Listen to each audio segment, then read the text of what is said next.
Gentleman from Oklahoma, Mr. Bridenstine, for 5 minutes. Thank you, Mr. Chairman.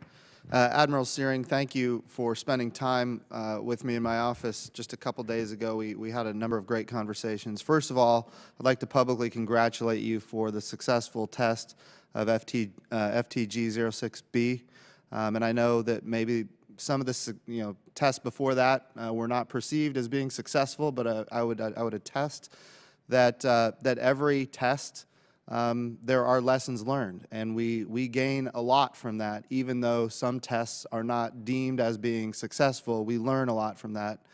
And my question for you is, as we prioritize going forward, are we going to prioritize testing for all systems beyond GMD?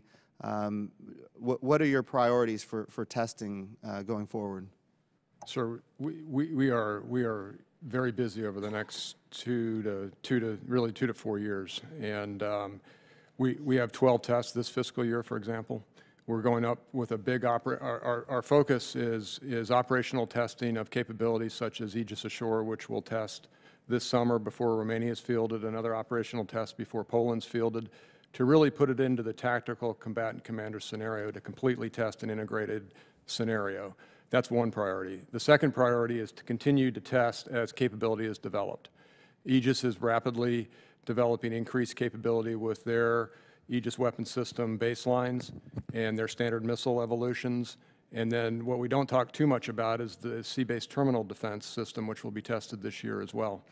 THAAD, again, will be tested this summer as part of the integrated strategy of the operational test, and I think you'll continue to see us test that to prove that confidence to the warfighter. So we're testing on all fronts, and it's just not Homeland, it's the regional defense systems as well. Admiral Gortney, did you want to add anything? I'm confident that his test schedule is exactly what we need. It's you're striking the fine line between how much test. We would always love to do more testing and more live fire tests. Who wouldn't? But striking that right balance to give the confidence in the system, and I have confidence in the system today. I just add that I think the cadence is right on track too.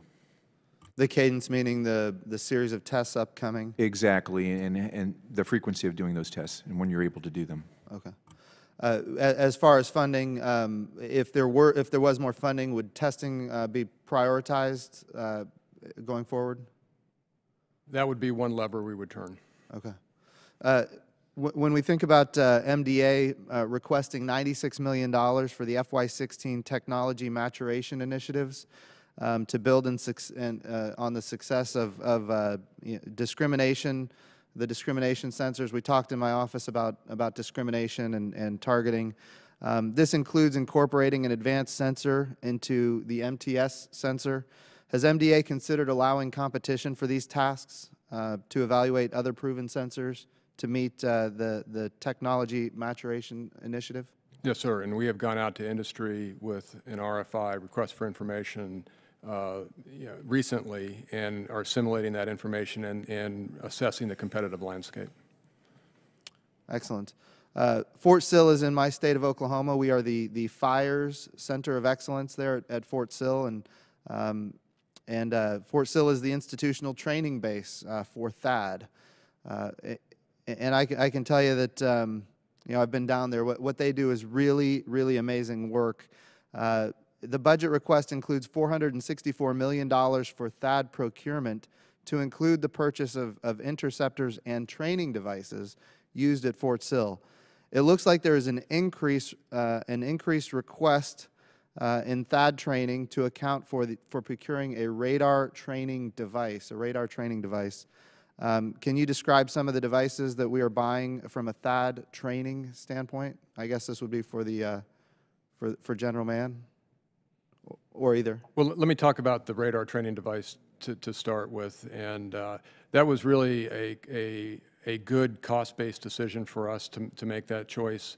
The previous path was to have a full TPY-2 radar there tied up for training, and really this training device allows us to do the same thing in terms of providing the soldier training on that device and not tie up a TPY-2 radar. As you know, Mr. Bridenstine, we have 5 TPY-2 radars forward deployed, and then 7 which will go with the 7 THAAD batteries.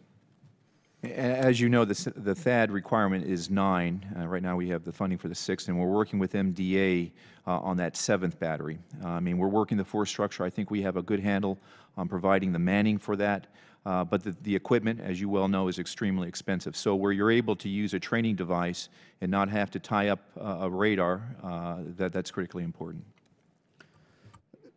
I'm out of time, so thank you, Mr. Chairman. I'll yield back. Thank the gentleman. Chair now recognizes the gentleman from the great state of Virginia.